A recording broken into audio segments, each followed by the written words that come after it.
టెస్టుల్లో all time most successful కెప్టెన్స్లో విరాట్ కోహ్లీ ఒకడు. బీసీసీఐతో విభేదాలతో అన్ని ఫార్మాట్ల కెప్టెన్సీ నుంచి తప్పుకున్నాడు విరాట్ కోహ్లీ. విరాట్ కోహ్లీ కెప్టెన్సీలో టెస్టుల్లో అత్యంత బలమైన టీంగా మారింది భారత జట్టు.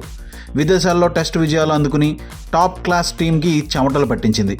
పేస్ బౌలింగ్ విభాగాన్ని పటిష్టం చేసిన విరాట్ కోహ్లీ అగ్రెసివ్ కెప్టెన్సీతో టీమిండియాను శ్రెడ్ చేయాలంటే భయపడేలా చేశాడు. ఆస్ట్రేలియాలో వణికించిన ఒకే ఒక్కడు విరాట్ కోహ్లీ. తాజాగా సౌత్ ఆఫ్రికా మాజీ test captain Dean Elgar Virat Kohli గురించి షాకింగ్ విషయాలు బయటపెట్టాడు. 2015లో మొహాలీలో India South Africa test match జరిగింది. తొలి టెస్టులో 108 పరుగుల తేడాతో విజయం అందుకున్న భారత జట్టు 4 టెస్టుల సిరీస్ని 3-0తో గెలిచింది. ఇండియాలో పిచ్లు టెస్టులకు అస్సలు పనికిరావు. అవి చాలా హాస్యాస్పదంగా ఉండేవి. ఇండియాలో ఇండియన్ పిచ్ల మీద ఆడటం చాలా కష్టం. నేను బ్యాటింగ్ రాగానే అశ్విన్, జడేజా బౌలింగ్లో పరుగులు చేయడం మొదలుపెట్టాను. దాంతో నన్ను అవుట్ చేయడానికి విరాట్ కోహ్లీ నోటికి పని చెప్పాడు. దాదాపు నా ముఖం మీద ఉమ్మేసినంత పని చేశాడు.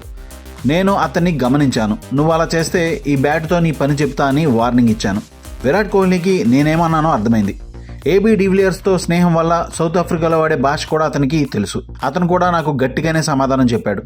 మేము ఇండియాలో ఉన్నాం కాబట్టి నేనే కాస్త తగ్గాను. ఆ విషయం ఏబీ డివిలియర్స్కు తెలియగానే అతను నా టీమ్మేట్ మీద ఎందుకు ఉమ్మేశావని కోహ్లీని అడిగాడు. అది విరాట్లో గిల్టీ ఫీలింగ్ని కలిగించి ఉంటుంది. అందుకే ఆ సంఘటన తర్వాత 2 ఏళ్లకు ఇండియా సౌత్ ఆఫ్రికా టూర్కు వచ్చింది. 2-3 ఏళ్ల తర్వాత విరాట్ కోహ్లీ నా దగ్గరకు వచ్చి టెస్ట్ సిరీస్ తర్వాత కలిసి తాగుదామని అన్నాడు. ఆ రోజు తెల్లవారుజామున 3 గంటల వరకు తాగుతూనే ఉన్నాం. ఆ రోజు నాకు విరాట్ సారీ చెప్పాడు. అప్పట్లో విరాట్ తాగేవాడు, కానీ ఇప్పుడు మానేశాడంటూ సంచలన విషయాలు చెప్పుకొచ్చాడు సౌత్ ఆఫ్రికా మాజీ కెప్టెన్ డీన్ ఎల్గర్. టీమిండియాతో జరిగిన టెస్ట్ సిరీస్తో డీన్ ఎల్గర్ అంతర్జాతీయ క్రికెట్ నుంచి రిటైర్మెంట్ ప్రకటించాడు. నిజానికి డీన్ ఎల్గర్ టీంలో కొనసాగాలనుకున్నాడని, అయితే టీం మేనేజ్మెంట్ అతనితో బలవంతంగా రిటైర్మెంట్ ఇప్పించిందని కామెంట్స్ వినిపించాయి.